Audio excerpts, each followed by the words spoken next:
Hello everyone, আমি মিতু আবারও চলে এসেছি তোমাদের সামনে একটা নতুন ব্লগ নিয়ে। আশা করি তোমরা খুব ভালো আছো, আমিও ভালো আছি। আমরা তো গত রাত্রে আর কি স্কটল্যান্ড থেকে ফিরেছি রাত 12টার সময়। তো যাই হোক, সকালবেলা উঠেই দেখছি যে বৃষ্টি হচ্ছে, কিন্তু গুড্ডুকে স্কুলে যেতেও হবে। এদিকে এই যে লাগেজের ব্যাগ সামনেই পড়ে আছে, ট্রলি। তো যাই হোক, অনেক কাজ আমার আজকের দিনটায়। আর কী কী স্কটল্যান্ড থেকে এনেছি চলো তোমাদেরকে একটু দেখিয়ে দিই। এই যে ভ্যানিলা ফাজ, এটা একটা চকলেট যেটা হচ্ছে স্কটল্যান্ডের খুব ফেমাস। আর যেটা নিয়ে এসেছি সেটা হচ্ছে একটা বিস্কুট, সেটাও দেখিয়ে দেবো। আর এই যে চকলেটগুলো গুড্ডু বের করে দেখিয়ে দিচ্ছে। ওর তো মানে কখন ব্যাগ খুলবে মা, চকলেটগুলো খুলবো, কী কী নিয়ে এসেছি সব বের করো, মানে সকালে ঘুম থেকে উঠি। এদিকে কিন্তু স্কুল আছে, সেই চিন্তা তো আমার। তো যাই হোক, কী বিস্কুট এনেছি দেখিয়ে দিচ্ছি। এই যে শর্টব্রেড সিলিকন, এটা এখনকার খুব ফেমাস একটা বিস্কুট। তো আমরা যখন যাই, আমাদের ট্যুর ম্যানেজার বলে যারা যারা এখানে এসছো, যারা নিতে চাও, তো ট্যুর ম্যানেজারকে আমরা বলে দিয়েছিলাম। তারপরে ট্যুর ম্যানেজার এগুলো সবার জন্য, মানে আমরা যে 52 জন গিয়েছি প্রত্যেকের জন্য একটা করে প্যাকেট এরকম। তো দামও বেশ অনেকটাই, তবে আমাদের পে করতে হয়েছে এটার জন্য। আর এই যে বিস্কুটগুলো দেখো কি সুন্দর দেখতে, মানে সাইজ শেপগুলো দেখো। তো এখন খেয়ে দেখবো কেমন কি। তো সকালবেলা একটু চা করব, এখন তো ওই 7টার মতন বাজে। আবার এই 8:30-9টার মধ্যে বেরিয়ে যাবো গুড্ডুকে স্কুলে। তো চলো, গুড্ডুর ইচ্ছা আর কি যে এই বিস্কুটটা খেয়েই যাবে, যেহেতু নিয়ে এসেছি, বাচ্চা মানুষের তো হবেই এরকম। আর এনেছি 2টো ফ্রিজ ম্যাগনেট, দাঁড়াও তোমাদের দেখিয়ে দিচ্ছি। যেখানে যাই মানে কালেক্ট করে রেখে দিই এগুলো। কলকাতার বাড়িতেও আমার আছে, আগে যখন লন্ডন থেকে কলকাতায় গিয়েছিলাম নিয়ে গেছিলাম। আর এটা ওই যে ইডেনবার্গ ক্যাসেলে গিয়েছিলাম, সেখান থেকে এটা নিয়ে এসেছি। ওই যে অনেকটা উঁচু সিঁড়িতে আমরা গেলাম, মেঘের হাত মেলানো, দেখো একটা ভ্লগ আছে তোমরা, আমি আগে মানে হ্যাঁ 1 উইক আগে দেখো একটা ব্লগ দিয়েছিলাম, ওখানে আছে ইডেনবার্গ ক্যাসেলে। তো সেখান থেকে এটা নিয়ে এসেছি, এই ফ্রিজ ম্যাগনেটটা। আরেকটাও যেটা নিয়ে এসেছি সেটা হলো ওই ফল কেক হুইল, সেটাও দেখিয়ে দেবো তোমাদেরকে। এই দুটোই নিয়ে এসেছি। এই যে এটা কিন্তু অনেক উঁচু, মানে ইডেনবার্গে, ঠিক আছে। তো এটাই দেখিয়ে দিলাম।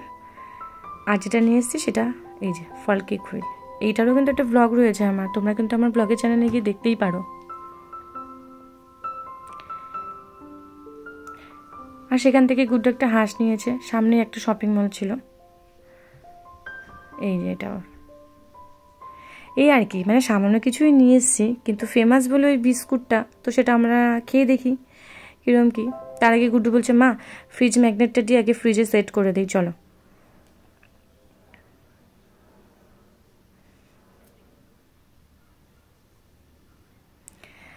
আর গুড্ডুকে সকালবেলা যেহেতু ঠান্ডা ঠান্ডা বৃষ্টি বৃষ্টি একটু গরম দুধ করেছিলাম, খেয়েছে। তখন আর বিস্কুটটা খায়নি, কারণ তখন তো আমি প্যাকেটটা খুলেই নি, কাজে তখন আর ওর খাওয়া হয়নি। তো সেজন্য বললাম যখন বাবা চা খাবে তোমাকে তখন দিয়ে দেবো। তো ও তো খুব খুশি। এই যে স্পাইনাকার টাওয়ারটা আমি অনেকদিন আগে কেনা হয়, মানে নিয়ে এসেছিলাম, গিয়েছিলাম ওখানে স্পিনাকার টাওয়ার, ওটা তো সেখান থেকে নিয়ে এসেছিলাম, ওটা ওখানে সেট করেছিল। আর এখন এই যেগুলো গুড্ডু সেট করছে, আমি বলছি তুমি ঠিক করে দাও। যাই হোক, আমি আবার একটু ঠিক করে দিলাম, ও অতটা উঁচুতে হাত পাচ্ছিল না বলে। এই যে আমি এটাকে একটু সেটটা ঠিক করে দিলাম। তারপরে তো ওনাকে এখন খাইয়ে দিয়ে আমাকে স্কুলে নিয়ে যেতে হবে, তারপরে রান্না আছে, তারপরে তোমরা থাম্বেল দেখেছো চশমা আনতে যাওয়ার ব্যাপার আজকে। তো অনেক কিছুই ব্যাপার স্যাপার আছে, আর জামা কাপড়গুলো আমাকে ঠিক করতে হবে। এদিকে হাজব্যান্ডকেও দিয়ে দিলাম, ও খেয়ে বললো যে বিস্কুটটা খেতে কিন্তু খুব টেস্টি, মানে দুধ দিয়েই তৈরি কিন্তু এই বিস্কুটটা। তো যাই হোক, এই বিস্কুটগুলো খেতে খুব অসাধারণ। আমিও একটা খেলাম, খেয়ে নিয়ে এদিকে বেরোতে গিয়ে দেখি আবার রোদ উঠে গেছে। আবার মানে যখন বাড়িতে আসবো তখন দেখি আবার বেশ মেঘলা মেঘলা, এরকমই চলছে সারাদিন আর কি। যাই হোক, গুড্ডুকে রেডি করে স্কুলে দেওয়ার পর বাড়িতে এসে কিছুই সেরকম করিনি। ফ্রিজে কিছু সবজি ছিল, গাজর, ফুলকপি, বিনস, তো এগুলো দিয়েই একটা মানে এরকম পাতলা মানে সবজি করে নিয়েছি। আর তার সাথে ডিম সেদ্ধ আর আলু সেদ্ধ করেছি, ব্যাস। আজকে দুপুরে এটাই মেনু। আর রাত্রে তো ধোসা তোমরা জানোই, সেটাও থাম্বনেলেই আছে, দেখে নিয়েছো। তো যাই হোক, এবার আমাকে কিছুক্ষণ রেস্ট নিয়ে ধোসার কিছু কিছু রেডি করে রেখে আসলাম। আর গুড্ডুকেও মানে নিতে যাব স্কুলে, তার আগে আমি চশমাটা নিয়ে আসি, সেই জন্য আর কি বেরিয়ে পড়লাম চশমা আনতে। সেটা আমাদের সিটি সেন্টারের কাছেই। চশমা নিয়ে এসে ছেলেকে আবার স্কুলে যেতে হবে আনতে। এদিকে দেখো ওয়েদারটা, মানে আবার মানে বৃষ্টি শুরু হয়ে যাবে। যাই হোক, চলে এসছি। স্কটল্যান্ড যাওয়ার আগে আমি চশমাটা বানাতে দিয়ে গেছিলাম, যেহেতু ভেঙে গেছিলো। তো এখানে আবার ডাক্তারকে আমাকে চোখ আগের দিন দেখে নিয়েছে, স্কটল্যান্ড যাওয়ার আগেই চোখে দেখিয়ে নিয়েছিলাম। তো তখনই এখানে দুটো বানাতে হয়েছে, একটার সাথে একটা ফ্রি আর কি। তো যাই হোক, দুটোরই ওরা পাওয়ার দিয়ে দেবে। সানগ্লাসেও একটা, সবসময় যেটা নর্মাল চশমা ইউজ করব সেটার জন্য, এই যে এটা। তো যাই হোক, মাপ ঠিকঠাক হওয়ার জন্য এখানে মানে দেখে নিচ্ছে উনি ঠিকঠাক হলো কিনা। সেটটা ওরা করে দিবে, যদি প্রবলেম হয় তো ওরা ঠিক করে দেবে। যাই হোক, দুটো চশমা নিয়ে নিলাম, নিয়ে এখন আবার বাড়ি চলে আসবো। বাড়িতে গিয়ে তোমাদেরকে দেখিয়ে দেবো। বক্সগুলো আমার পছন্দ মতো, উনি বললো যেটা তোমার চুজ করো, যেই বক্সটা পছন্দ দিয়ে দেবো ওখানে। তো আমি একটা পিঙ্ক আর একটা ওই ইয়েলোর মতো লেমন কালার আর কি দুটো নিয়ে এসেছি। তারা তোমাদের দেখিয়ে দিচ্ছি। এটা তো সবসময় ইউজ করার জন্য, আর এটা হচ্ছে সানগ্লাসটা। তো সেখানে পাওয়ার আছে আর কি দুটোতেই। সানগ্লাসটা বাইরে যখন যাব ইউজ করার জন্য, আর এটা সবসময় বাড়িতে। চশমাটা পাওয়ার দেওয়া, তো সেজন্য মানে চশমা ছাড়া থাকাই যায় না, প্রচণ্ড মাথা ব্যথা করে আর কি। তো ওটা ইউজ করতেই হবে বেসিক্যালি, সেই জন্যই আরও তাড়াতাড়ি করে ডাক্তার দেখিয়ে দিয়ে গেছিলাম। আবার 7 দিনের মাথায় আমরা আজকে গিয়ে নিয়ে আসলাম। এবার একটু পরে দেখি কেমন হয়েছে। সানগ্লাসটা তো এখন রেখে দেবো, বাইরে গেলে ওটা ইউজ হবে। আর এই চশমাটা একটু পরে দেখি, যেটা আমাকে সবসময় পরতে হবে।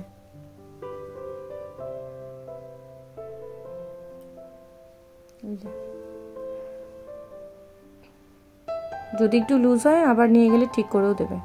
তোমাদের তো বললাম যে ধোসার জন্য রেডি করে রেখে তবে আমি বেরিয়েছিলাম। এখানে আলুর পুরটা করে নিয়েছি, মটরশুঁটি, পেঁয়াজ আর ওখানে টমেটো দিয়ে আলু দিয়ে সুন্দর করে ওটা বানিয়ে রেখে ঠান্ডা হয়ে গেছে। আর এখানে চাটনিটার মধ্যে একটু বাদাম, নারকেল আর হালকা একটু অল্প সরষা দিয়ে এটা পেস্ট করে রেখে দিয়েছি, লবণ দিয়ে মিক্সড করে রেখেছি। আর এখানে কারি পাতা আর ওই সরষা দিয়ে শুকনো লঙ্কা ফোড়ন দিয়ে এটা এখন ঢেলে দিলাম। চাটনিটাও রেডি করে রাখলাম, আলুর পুরটাও থাকলো। আর এই ব্যাটারটা এখন গুলিয়ে নেব। চাল, বিউলির ডাল এগুলো সকালেই ভেজানো ছিল, পরে আলাদা করে পেস্ট করে মিশিয়ে নিয়েছি। আর একটু জিরে দিয়ে দিয়েছি ওর মধ্যে, আর একটু লবণ হালকা করে। আর কলকাতার বাইরে যখন ছিলাম তখন তো আমি লোহার তাওয়াটা ছিল এখানে না, ওটা আর আনা হয়নি। তো যাই হোক, ননস্টিকেই করছি, জানি না কীরকম হবে, যদিও সেকেন্ডবার করছি আমি। আর দোকানের মতন অতটা হয়তো ভালো হবে না, কিন্তু যাই হোক, হ্যান্ডমেড নিজের হাতে করে খাওয়া কেমন হয় দেখি করে। এই আলুর পুরটাও এখন দিয়ে দেবো, দিয়ে তারপর এটাকে উল্টে দেবো আর কি। নিচটা যখন হয়ে গেছে, প্রথমে তো তাওয়াটা গরম করে নিয়ে একটু মানে জল ছিটিয়ে দিয়েছি, তারপরে একটু তেল দিয়ে হালকা তারপরে দিয়ে দিয়েছি ব্যাটারটা। তারপরে আলুর পুরটা দিয়ে দিলাম এখন। আর এই যে ভাজ করে নিলাম, বেশ কড়কড়ে হয়েছে, খেতে হয়তো টেস্ট হবে। আর চাটনি তো করেছি, তোমরা দেখেইছো, যেটা হোয়াইট চাটনি নারকেলের আর একটু সস। এখন বাজে ওই 8:30টার মতন। চলো গুড্ডুকে এখন দিয়ে দিই। গুড্ডুর তো ধোসা পেলে আর কিছুই লাগবে না, খুব ওর প্রিয় এটা, আমাদের সবারই এটা প্রিয়।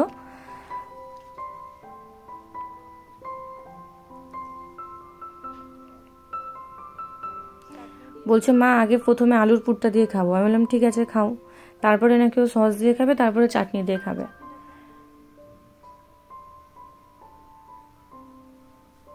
আমি বললাম না, আগে খেয়ে তারপরে বলো। ও মুখে ঢুকিয়ে বলছে মা খুব ভালো হয়েছে।